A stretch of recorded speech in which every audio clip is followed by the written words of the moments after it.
Hey everyone, so as this channel's growing, we wanted to make more fun videos that wasn't just me talking about cars and me talking about the auto industry. And one of the things I've wanted to do for a really long time is a collab with the wonderful Matt Teske, who was formerly of Teske Design, which was involved very, very heavily in the advertising industry, responsible for some really big ad campaigns for the auto industry. Now Matt runs Chargeway, which is, Matt?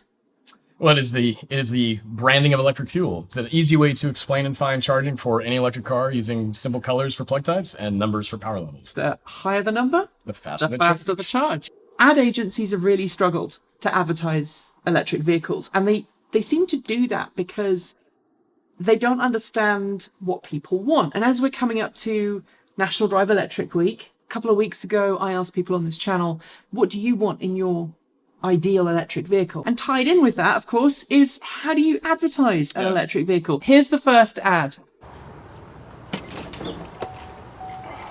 Yeah, I thought these were electric.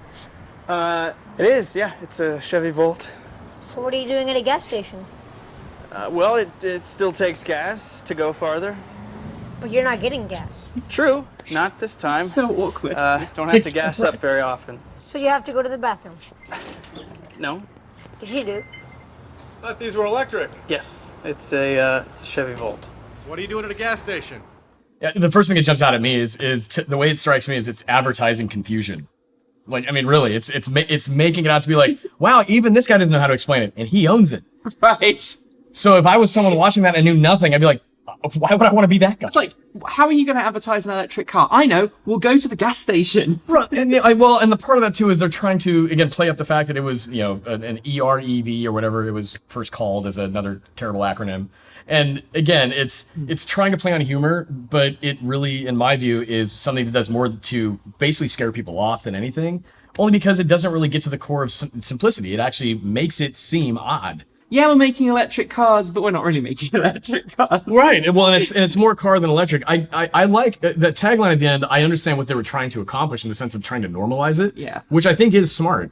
But then at that point, it really that then focuses on what is the actual question from the consumer, which is, okay, it's a car, so explain the E word, please. And then in this ad, it doesn't do it very effectively. And if anything, it makes the kid look like he's smarter than the guy that bought the car.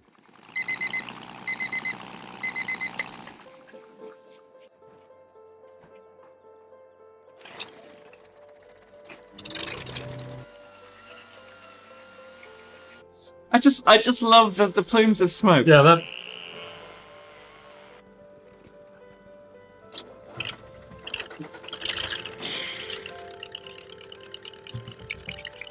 Okay, so I'm just going to stop right here. So it's really weird because I don't know if I've been driving for, 20 years.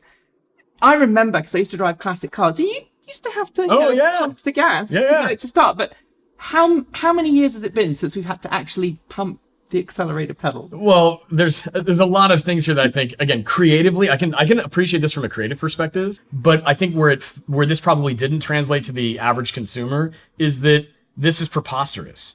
I think this speaks more to the people that were on board from the purists originally were like, of course I hate all of that smoke and combustion and all those things.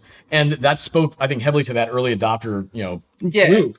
I don't know, again, by evidence of how well the vehicle sold, did this capture the imagination and attention of average people? And I think most people probably saw this and went, yeah, but I don't get it. Trying to be cute that way actually ends up doing more harm than good. All right. So we go from one end of the extreme. We're going to go back even further. Oh, wow. This car won't help you get a better table at a fancy restaurant. It may not impress your coworkers. And it won't make up for your receding hairline. It has, however, one quality most automobiles can't claim. Jeff Goldblum. Yeah. It will make the world a better place to live in. The zero-emission, pure electric Toyota RAV4 EV. Just one of our many environmental solutions. One of our many environmental solutions. Yeah, the hilarity is now, how old is that? Right. Come on, guys. Self-charging what? Yeah. So, I think it's kind of refreshing because a lot of people who watch this channel won't have seen that ad. Oh, sure. Right, and that was an original ad from 2001, 2002, when they're starting to get interest in the RAV4. I used to own a RAV4 EV. I loved it. I think it's still probably one of my favorite electric cars I've owned. RAV4 as a vehicle is a very functional vehicle. I love it. I loved it, and I was absolutely gutted when we had to let it go. I know that Kate and Elliot just had to get rid of hers because it wasn't because it wasn't working. It was because there was just nowhere to charge it. Yeah. Because it used a charging standard that's now obsolete, so it's difficult to drive long distance. The thing that concerns me is this type of messaging is still finding its way into marketing today for EVs. Right. And this is how old? 20 years old? I mean, close to it. Yeah, it's 20 years old. We know it's not working. This caters to a very small niche, but I mean, I care about seeing that because I care about the environment and I want to see this type of product accelerated. People don't buy cars because they want to forget about being first in line. And when was the last time you saw a car being advertised with a flower blooming? Well, The tree blooms right as the camera pans. Again, it speaks to a very niche audience. I mean, there's a reason why brands keep going back to the well on retro vehicles, is because the people that are still buying vehicles in mass, that's what they want to feel good about and think about. Why do we work so hard? For what? For this? For stuff? Other countries, they work, they stroll home, they stop by the cafe, they take August off. Off. Why aren't you like that? Why aren't we like that? Because we're crazy, driven, hard-working believers, that's why. Those other countries think we're nuts. Whatever. Were the Wright brothers insane? I mean, Bill this plays Gates, for Donald Les Trump. Paul. Oh, my God. Were we nuts when we pointed to the moon? That's right. We went up there, and you know what we got? Bored. I hate that. So we left. Got a car up there, left the keys in it. Do you know why? Because we're the only ones going back up there, that's why. But I digress. It's pretty simple. You work hard, you create your own luck, and you gotta believe anything is possible. As for all the stuff, that's the upside of only taking 2 weeks off in August. N'est-ce pas? All right, so this is the ad for the ELR, the Cadillac ELR. Yeah. Probably GM's least successful electric or plug-in ever. The list is short, but I guess that's true. It is. I mean, it was basically a Chevrolet Volt. Yeah. With a Cadillac badge, fancier seats, no improvement in the performance of the drivetrain. Not really. I mean, there were a few tweaks here and there, but it was essentially a $70,000-$80,000 Chevrolet Volt. I gasped when I first heard the price. I mean, it's just crazy. What I did hear about this particular spot, and I forget who I heard it from, was that it was not originally an ELR ad. It was a Cadillac ad, and they ended up putting the ELR in it. It was inevitably going to be like an Escalade, which would have made way more sense for the level of arrogance that was oozing off the screen. But that turned into what is now this infamous ELR ad that basically made anybody look at it and just question themselves thinking, because again, you think about the marketplace at the time, who was buying plugins? That persona of that character spoke to no one that was interested in buying plugins at the time. Maybe this was their attempt to mainstream it, but what it actually ended up doing was, I think, just kind of taking these two concepts of, let's make an Escalade ad and put the ELR in it. And then you see this, this Frankenstein's monster of a creation at the end of it, and it doesn't make much sense. Let's talk about this one, which is a parody. And we've seen this happen a lot in the electric car world. Mm-hmm. One company will bring an ad out, and it will be so atrociously terrible that someone else will come along and they will basically take that concept. Why do I work so hard? For what? For this? For dirt? Other countries, they work, they stroll to the market and buy locally grown food. Locally. Why aren't we like that? Well, more and more of us are like that because we're crazy entrepreneurs trying to make the world better. Some people might think we're nuts. Whatever. Me, I collect food scraps from restaurants, manure from zoos. Manure. Do you know why? To keep this stuff out of landfills and use it to make good, rich dirt. That's why. Yeah, look, it's pretty simple. You work hard, you believe that anything is possible, and you try to make the world better. You try.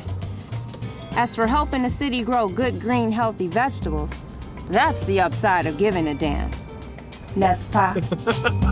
All right. The close of that is funny. Like, I mean, that is a really good, return punch. Yeah. And this was actually, maybe you can explain, because this was really quickly after the Cadillac ad. So I don't know if Ford got like a kind of a sneak preview that Cadillac was coming out with this, or whether it was just really super quick, and they were able to just throw up a load of money at it. Well, I mean, Ford has the money. I think part of it too is the creative concept was done. They just had to parody it. This spoke directly to, I mean, the language she's using, talking about like, oh, manure, you want to know why? Because it keeps it out of landfills, things like that. It's speaking to that niche market that was, thumping their chest about, we got to save the planet.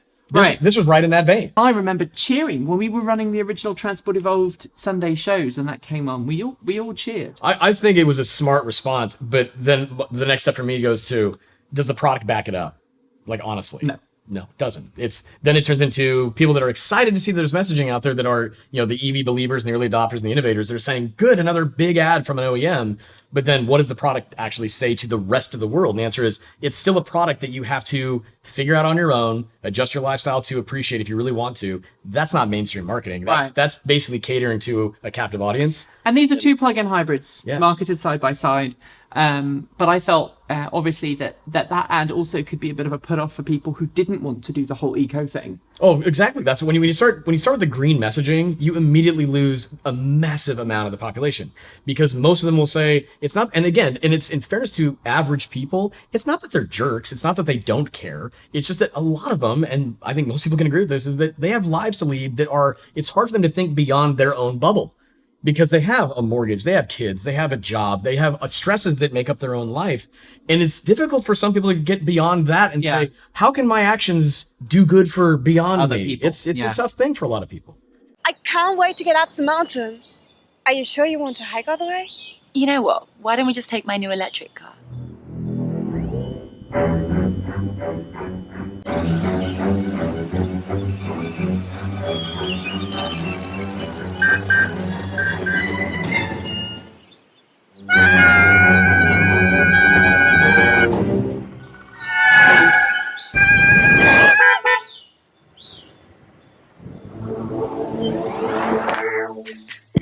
Stop wondering. Start driving. The new Kia e-Niro with up to 455 kilometers of electric range. Discover the whole Kia electrified family. I think, for what they're attempting to do with it, I think it's actually, it accomplishes it well in the sense that it is very comedic. I mean, it is cartoony in the sense of her vision and dream of this, or nightmare as it's portrayed, of, oh my gosh, and it's this little thing that just doesn't even look like a car, and we didn't make it, it's terrible. And then it turns into, no, it's actually it's a car that looks like a normal vehicle, and it can do the trick.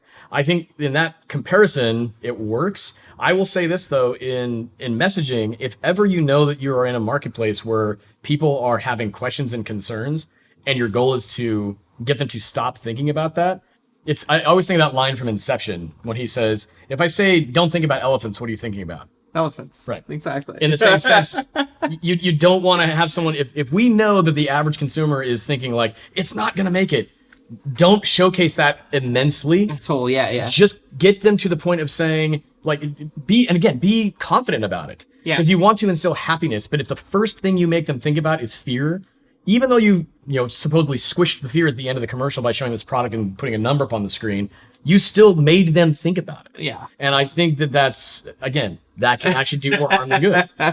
All right.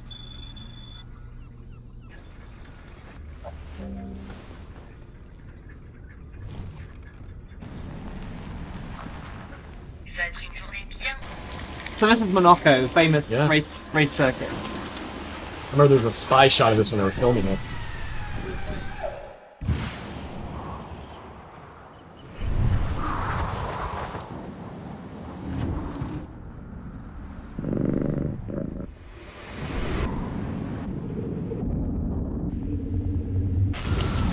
This is fun.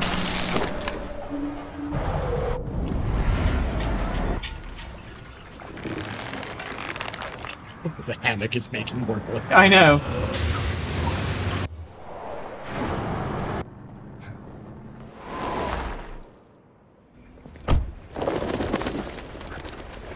And the ad is, the slogan is "Roar Silent." I think it's good. I think it's a good tagline. I mean, Jag is a passion brand for automotive. Yeah. And And again, depending on how you say it, is it Jaguar or Jaguar or however they're... I say Jaguar. Okay, yeah, because I know Americans say Jaguar. Oh, I've been made fun of for it. But then I feel absurd saying Jaguar, or however it's said. But I think, again, that's a smart tagline because and I think we also have to remember is that all of these brands are trying to convey where they fit into the electric vehicle conversation. So for them, it is not about electric vehicles. It is about their brand. Some of the visuals and the imagery, like when he zips, it goes flying by in silence and her like scarf or whatever, like her sweater flips up like that. But it's this elegant looking woman that just kind of turns. That speaks to the Jaguar. Well, it's totally Monaco. I mean, there's nothing out of place here. And I love the way that they keep reiterating the noise.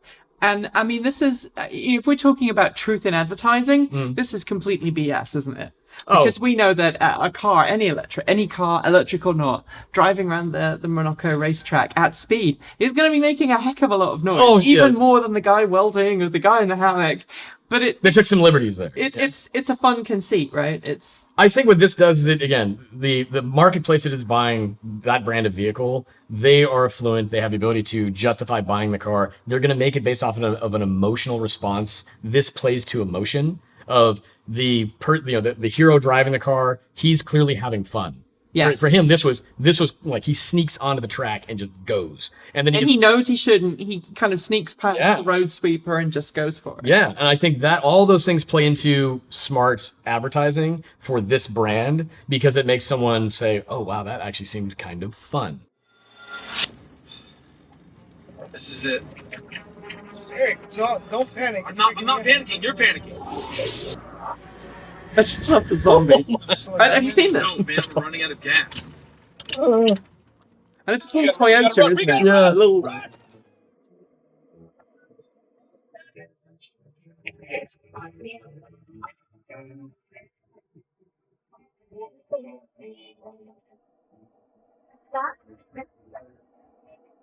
I love how one of them's got the door still. He still took the door with him.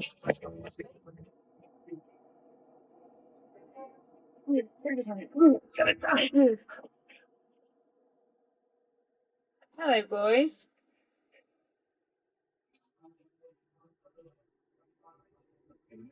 Okay, what's the one-liner? There you go. Okay. So that was the weirdest ad, but I loved it when it came out. I think it's okay. It's it fun. was tapping into The Walking Dead because it was back when The Walking Dead was just coming, like zombie films were kind of coming into vogue. You had Shaun of the Dead and all these others. Yeah. And I think it might have been used in the UK actually. I don't remember that being in the States. Yeah. But it was just a really fun ad. I just loved it. It is funny. And then I find what's interesting though is that if you look at it again practically, and again I'm just putting on my hat as like an average person. Yeah. It's like, okay, so their gas car died. And most people don't have owned gas car. Most people, everybody that's owned a gas car, they've never thought of the phrase range anxiety. That's been coined because of electric vehicles. Yeah. So this notion of like, hey, you ran out of gas. Well, yeah, that happens. But then I was like, what car's gonna pull up? And it's the Volt. I'm thinking, okay. I mean, it's got that particular Volt had 35-ish miles of range, and then gas. So as an average person, I would look at that and go, so she was smart enough to stop and get gas. Oh, yes. Stop frame animation at its not finest. I will say that lamp, though, the first time I saw this ad, I just couldn't help but think of, like, the brave little toaster or something, and I was just like, oh, yeah! But actually, what I just said out loud speaks to, I think, what is a problem with this ad in the long run.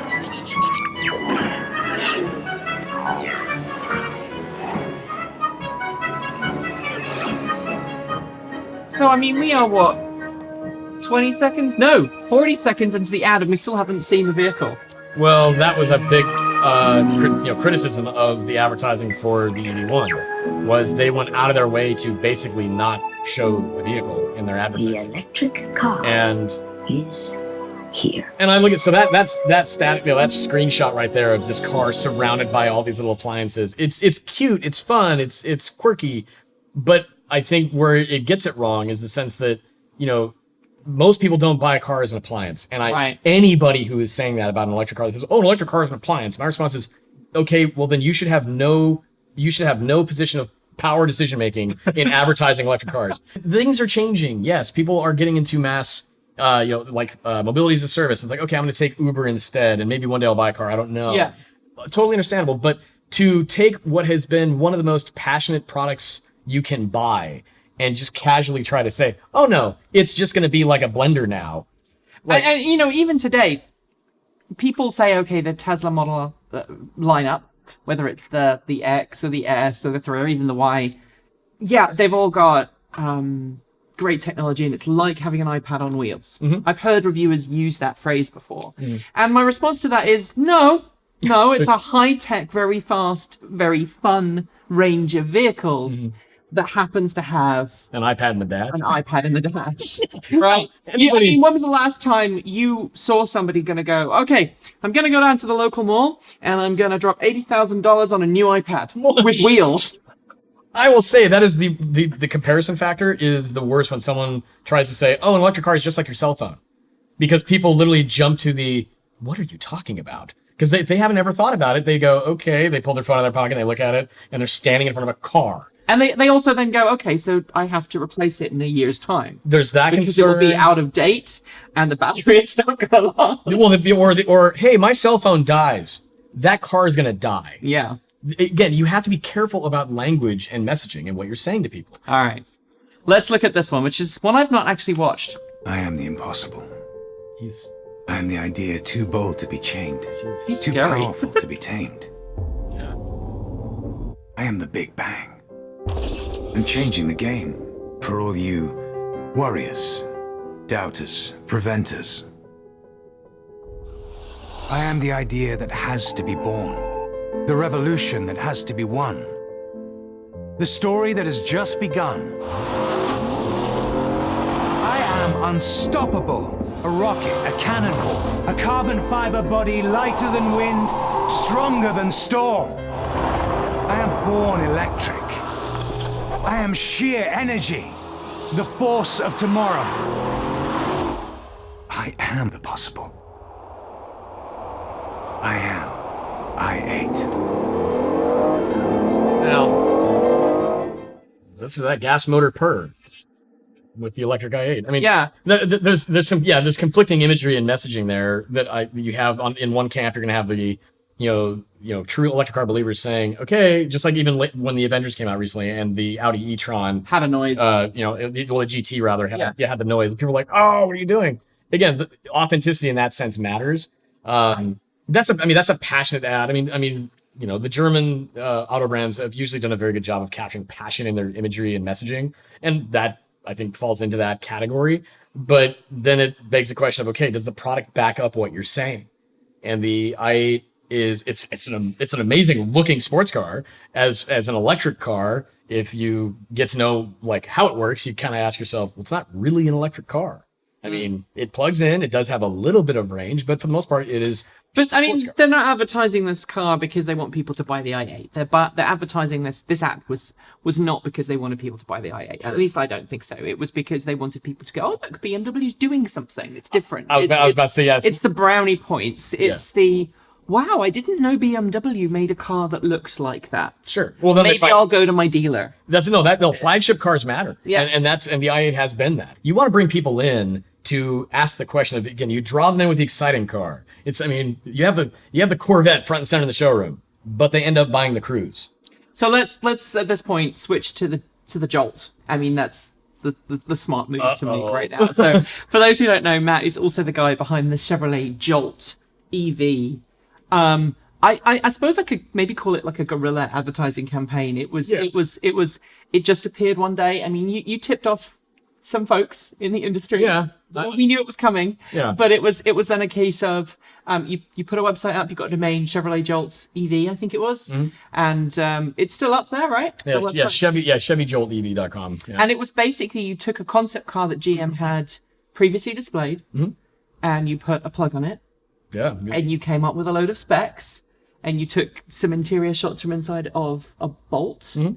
and kind of married those together and said, hey, look, this is a new car that's coming. And people bought it, hook, line, and sinker. I mean, it wasn't intended to be like an April Fool or anything like that. It was designed to be a, hey, you want to get people interested in electric vehicles, this is what you need to be making and or selling. Right. Well, I what I wanted to do was normalize the conversation and dispel all the, you know, the commentary that oftentimes comes from the OEMs and sometimes still does, which is we'd build more electric cars, but no one's asking for them. And so my response was, okay, well, I want my first car was a Chevy, so I wanted to, you know, portray what that was. And the Jolt, I think, if it maintains being a nice case study for what can and should be done, then I think it's living up to what I hoped for, which was just change the conversation, which is if you can get someone to see something and they immediately say, oh, that's cool, I want that. And then after the fact, they find out it might be a little different. They've already made an emotional connection to it. And therefore they begin to make emotional justifications to keep going. Whereas if they see something and they're not already drawn in and you're trying to sell them on emotion, that's a lot harder. Yeah. And so with the Jolt, I just wanted to have people have that response of, I don't care that it's electric, that thing's badass. I would buy that. Yeah. And the proof of how many people responded globally saying... And your website, I think, got brought down the first day or something crazy. In 30 minutes after it was tweeted out by Chelsea Sexton. And she said, yeah, she's like, this is great. I think she tweeted it at Mark Rice at the time, who was the head of GM North America, and said, I want this in my driveway. Was I think exactly how she said it. Yeah. And then immediately the server crashed because I had it on like a shared server somewhere thinking, maybe someone from Green Car Reports will blog about it. I think we did actually, because I was at Green Car Reports at the time. Okay. That was the first time we met, actually. Maybe, yeah. You did that. No, and that's the part of it, is just get the story to be told in a way that I think matters. And people need to be passionate about buying something. And that's what I wanted to prove, is the legacy auto brands have an opportunity to do that. They just have to do it with the right secret sauce. And I think the Jolt, the categories behind it, are what help make that possible. Yeah. Oh, yes. Is that Eve Green, right? The CGI's not too bad either. Hell of a night. It's just electricity. Nothing to be afraid of. You're trying to tell me she's not walking along with that gigantic cat, that Jaguar?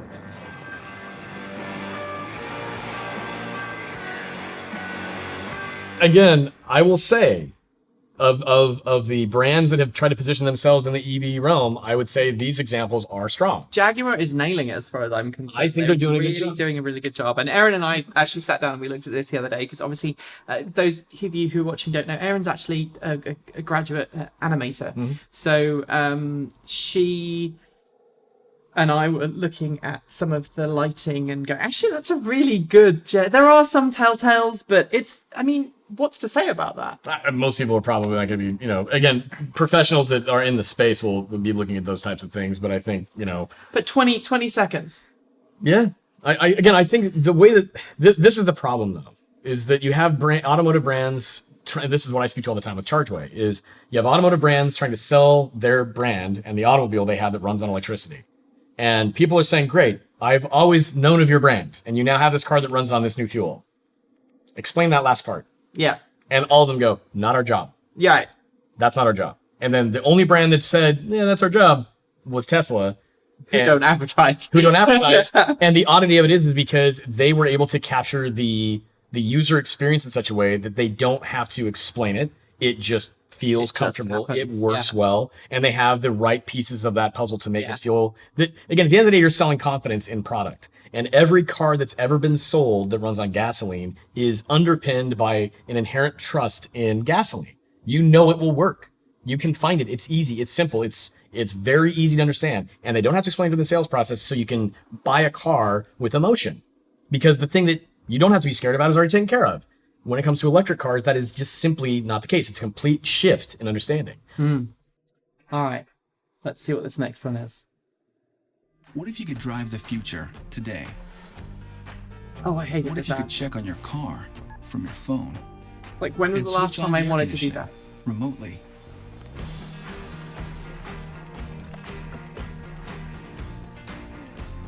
What if you could drive with zero emissions and you never had to stop for gas again? Ever. People don't care about that. The average people. They go... And this is the dumb ad. This is the dumb bit at the end, right? What if you could top up your car on your lunch break?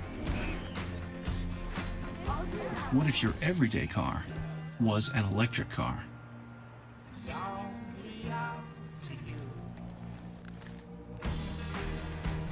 And what if one day it could power your house? One day. One day. The Nissan Leaf. Innovation that excites. Just, you're gonna say, like, what was that? Susan, what are you looking at? Like, oh my gosh, you know. Nissan, bless them, they did try and have that conversation about fuel, but what the line, what if you could top up on your lunch break? You know, your average gas car driver would be like, why do I have to wait for my lunch break? Why do I have to top up at lunch? Yeah. What's wrong with me? What's wrong with my car? Yeah, right. No, exactly. What is wrong with this car? Oh, it's this new fuel. Then you better make that easier for me to understand. The user experience with the fuel is at the heart of people buying electric cars. Yeah. That's the end game. And as an EV advocate, at the time, I thought it was great. This ad was great. But now I've kind of spent more time in the industry and kind of thinking more about what regular people want in a car. Yeah. This is a conversation that we can't have. This is a conversation that we shouldn't be having. Well, I think that, again, and I was one of these people too, where I was, anytime I saw an ad for an EV for a long time, I was always very happy to see it. And I was like, oh, this is great. They finally spent some time and invested into it. This is good. And I was willing to take all that as evidence of this is going in the right direction. And what I think more, even these examples we're going through, is the bigger evidence is that no, it was basically just catering to a captive audience. And people got really excited about it that were already believers. But anybody else who was just not caring about, again, you can drive on zero emissions and never buy gas again. Most people are asking themselves, why did they say that? I had to throw this one in. Oh, the hamsters.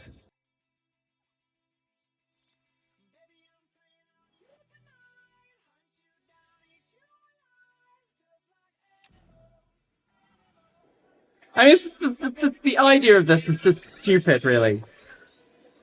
It's very much, it's like The Fly, right? Yeah. What and this is where does not compute. Okay. I forgot about this one. So a sexy hamster lady comes out and blows, and she just come from nowhere, right? She gets out from inside the car and she blows them a kiss and knocks them over. Which, I mean, it's just crazy. Well, but then, you know, I think the funniest bit I have is where she's like, why are you leaving me behind? Okay, and that's, okay, to that end right there. Okay.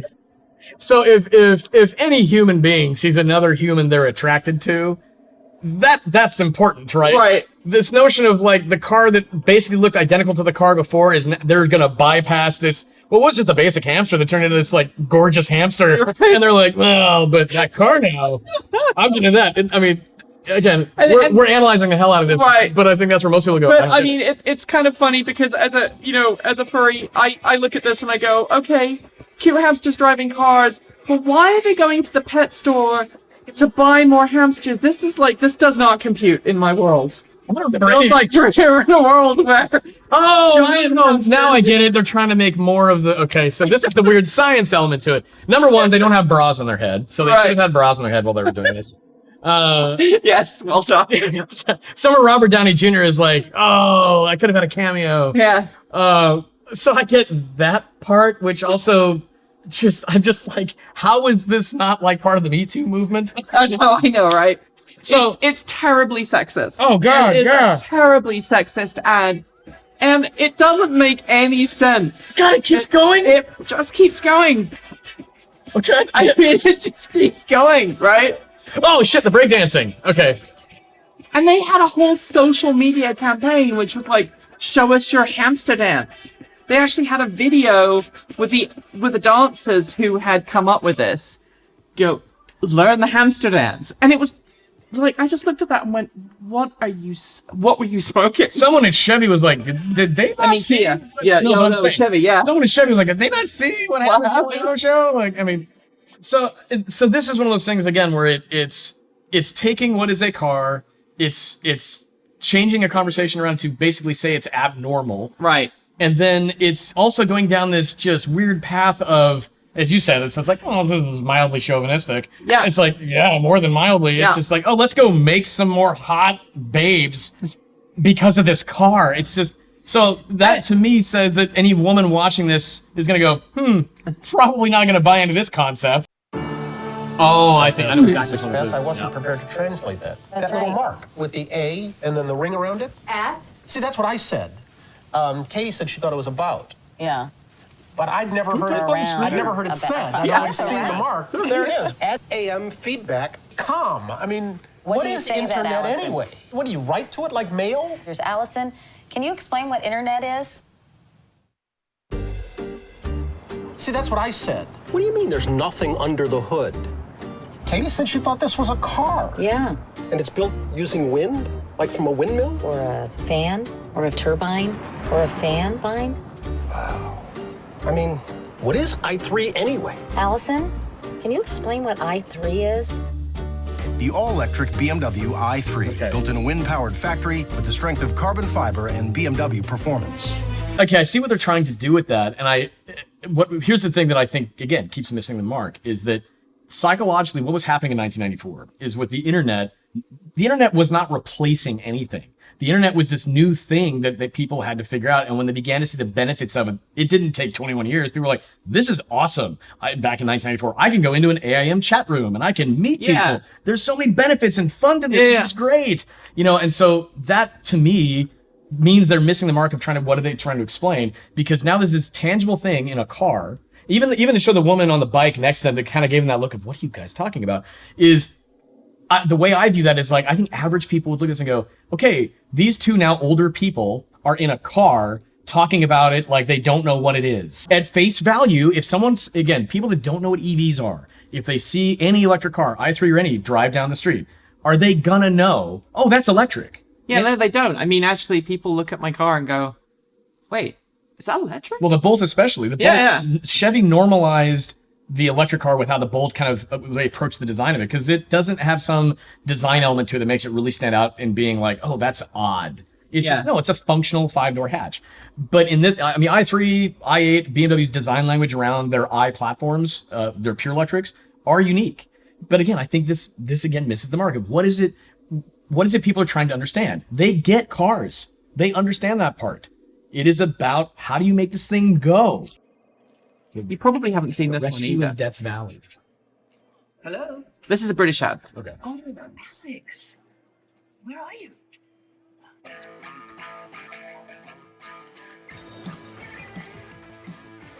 Okay.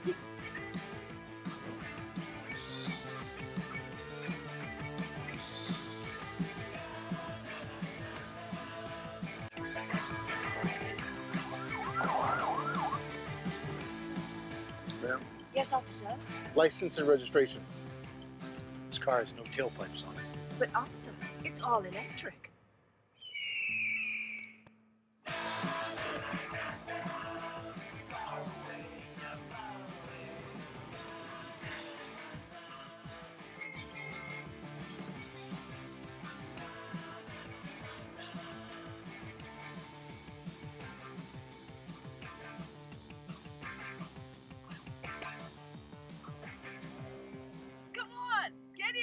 Rise to any challenge with the 100% electric Nissan Leaf.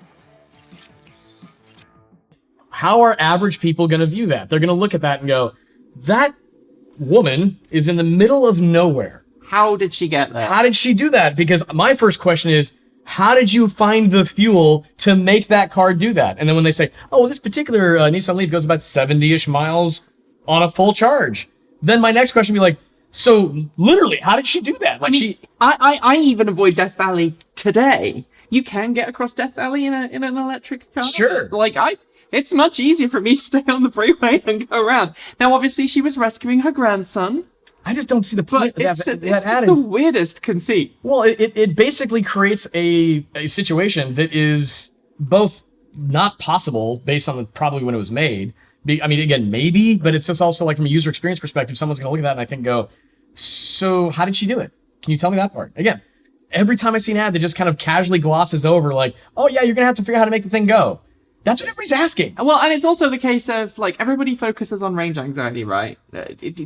When they're talking about negativity for electric vehicles. They talk about, well, I'm going to run out of charge. Yeah. So what at least, 3, maybe 4 of these ads have done is, yeah, but you run out of petrol. Yeah. It's just like... But the problem is people then go, yeah, but I know what a gas station is. I know what a gas tank is. And I know what a gas tank is. I know what gas... This is, again, the reptilian brain of humans is, oh, gas is a fluid.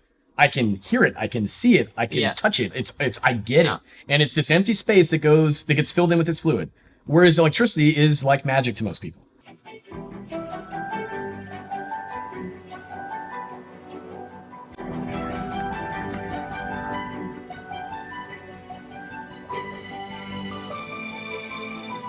So this gives a very touchy-feely ad. Yeah.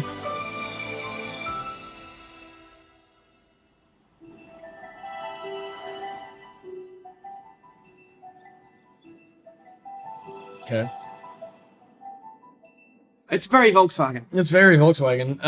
It almost has that same feel of the most viewed ad ever, the old Darth Vader ad. You know, when he was outside. The kid Darth Vader ads. They're brilliant. Yeah. No, and again, that was always a great one because what it did is it captured a family moment and how the vehicle attached to the family in a way that was fun and memorable and cute.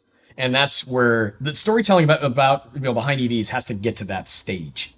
And this right here, I think, again, it's showing that as humans, we can do things that are basically mind-bending if we actually try. Yeah. And I think that's an important message to be sent. And in that way, for what that just showed for the e-Golf, it really it normalizes by saying the Golf. It's still your Golf, but now it's electric. Let's look at this last one. Maybe you can talk us through. I haven't seen this one, but it was from Project Love Day, right? So let's talk about that first. Well, I think it was one of the moments where, again, Tesla and their not advertising. This was them, really capturing basically the consumer market that loves the brand because they're attaching themselves to it, to say, hey, why don't you guys go out of your way and make some great advertising for us, or maybe just mediocre advertising, or we'll be the judge of that. We'll share it. Yeah, we'll share it. We'll have people vote, and maybe something fun will come out of it. And again, it came from Steve Loveday, who's a journalist, and it was something that his daughter was, they were talking about it, and she said, well, I'd love to see, Elon get people to do this for Tesla or electric cars in general. I think it'd be great.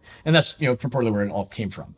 But I think that what it created was a good conversation around what people think we should be doing from a messaging perspective. And what it proved was there's a lot of people still in the early mindset of how we should be doing this and environmental imagery. Yeah, there was some really interesting ones. Well, you advertising, a great line from the show Mad Men, Don Draper. Advertising is about one thing: happiness. It's a billboard driving down the road that makes you say, I'm okay. Yeah. And so that's what you want to get someone to think of when they get done looking at it, or get them to say, I want to know more. And I'm happy about the idea of wanting to know more. I was really impressed with this ad. Space Guy, I love his comforter. No, it's just, you watch it and the storytelling is, I think, just kind of, it's quirky, it's fun. It's like a guy in an astronaut suit, and spacesuit, and he's out mowing his lawn, he's ironing, he's brushing his teeth, he's doing the dishes. And obviously there's a level of absurdity to it, but it's kind of whimsical and playful. But this transition is, I think, what he did a great job capturing for the story. I wish this part would have been faster, like a zip, like flying along. He kind of captured here, but Spaceships for Earth is a hell of a tagline. Yeah. I mean, he should have won that contest hands down. He got second, which I think was Highway Robber. The spirit of what I felt this contest was trying to show, without question, the Everyday Astronaut had a better story. And there are some great fan-made videos. I'm a fan of the one where the kid sneaks into the garage. But what I found was really funny and a little bit, was the fact that the kid could get in the car and his dad was okay with it, and then his dad joined him. Right. And I'd be paranoid that the kid would run away with the car or borrow it or whatever. Yeah, depending on like the car, it's like, well, the fob's not in it, so he's probably okay. But no, that ad, I think, again, when there's kids involved, I think the one that I really enjoyed was the BMW ad where the kid was sitting in his room and the dad came home and he says like, oh, I didn't hear you come in, and the dad says, oh, electric car is sneaky. And then the kid, borrows the i3 and takes his girlfriend for a drive, and they go all around, and then he comes home thinking he's sneaking in quietly, and he plugs it in, and the dad's phone goes bling, the car's been plugged in, And then the dad opens the door and he's like, come on. But I thought that was great because what it did is it spoke to, I'm sure most people probably have done something like that. And so I think that's where the storytelling is important because it allows people to see how it fits into something they might say, I've done that. The automotive OEMs like Jag, again, I think they've done a good job of positioning their brand in their ads for EVs. But again, that's about them. And that's what they think about, as will any other OEM like Nissan or Chevy or whomever. Right. And so their goal is to get you to buy their car. At the end of the day, they don't care what fuel it runs on. No, they don't. That makes total sense. And so we need to then make sure the general public is asking that question. Yeah, that makes total sense. It's the one thing that we've just not really focused on. And again, because the car is the thing that's the crown jewel, that's what you buy. And then you use this other thing to make that car functional and useful for you, whether that's emotional or logical. Mm-hmm. And so that's what I'm focused on. Matt, thank you so much for joining me today. Thank you for watching. If you have your favorite videos, let us know in the comments because we'd love to keep this We certainly didn't get them. Yeah, didn't hit them all. And Matt's on Twitter. You can reach out to him. Don't shout at him for saying the particular advert was rubbish when you liked it. Have a normal grown-up conversation. I mean, I'm happy to have a debate. I mean, I think, again, I want to give full credit to where we've gotten to because of people that are passionate, that are EV owners and innovators. But we do need to change the conversation if we're going to go mainstream. And we still win if people are driving EVs, even if they don't believe ideologically what we do. But if they start to see the benefits in their personal life because of us helping them see that an EV will work, I think it's a good thing. And that's where ChargeWay comes in. So go check out ChargeWay, chargeway.net. Great place. Download the smartphone app, try it out. It's very intuitive to figure out how quickly you're going to be able to charge and where your next charging station is. Mm-hmm. If you happen to live in Oregon, there are charging stations in Oregon now with the little stickers on that correspond to what you see in the app. So it's really intuitive. If you want to see us make more of these videos, please do consider making $1 or $2 a donation every month through Patreon. You can also send us a coffee through Ko-fi, and my goodness, we need all the coffees right now because we're in the middle of moving, which is one of the reasons why we did this video. So thank you, Matt, for that. We are moving into a bigger studio and we want some more stuff. So, classic computers like the iMac here and the Cube. If you've got some posters you think would look great on the wall, reach out. We'd love to hear from you. We want to try and make the new studio about you guys as much as it is about the team here at Transport Evolved. I'll be back with more content really, really soon. Don't forget to bash the notification bell and the subscribe so you know when we're going to have our next episode. But until then, thanks for joining me and keep evolving.